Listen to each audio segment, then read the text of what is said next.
Sa harapan ng Save More, may isang pulubi na halos gutom na at kitang-kita sa kanyang mga mata ang labis na pagod at gutom. Nagutom. Nang habang siya'y nakaupo, bigla siyang nabigyan ng buhay dahil nakita niya ang mga grupo ng kabataan.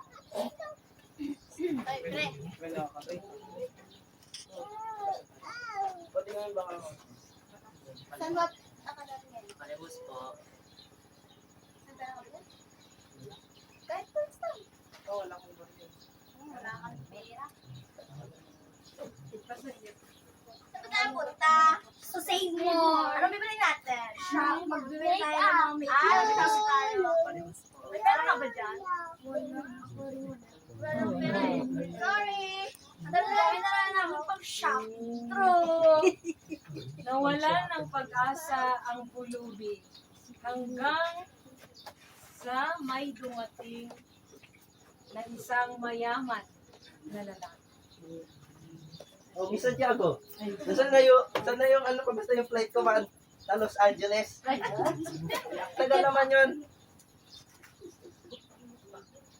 Dali lang ha. Ito. Oh, yan lang.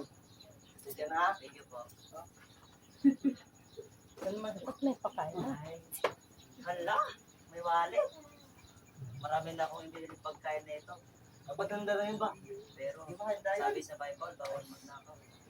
Ano ko sinabi pa? Sir, wait! Oo. Nahulog mo sa sir. Nalaglag ka? Ha? Ay, kala ko yung bulsa ko na. Oh, dahil dyan, meron kang chiki. Wow! 1 million.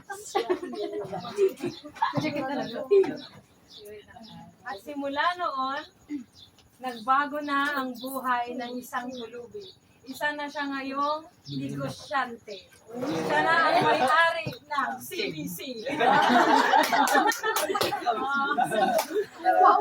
Pauna. Hindi na mag-uutang si Mama. Yung ano po ng kwento is, kahit sa hirap ng buhay po, pagka po magawa ng nalabag sa Panginoon. Kasi yung kabutihan is papalitan ng Panginoon na mas matindi pa.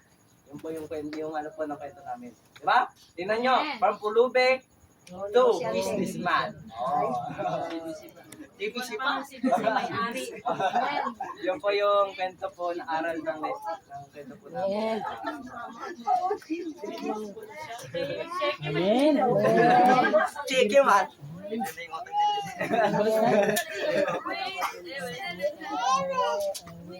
Wala na yan.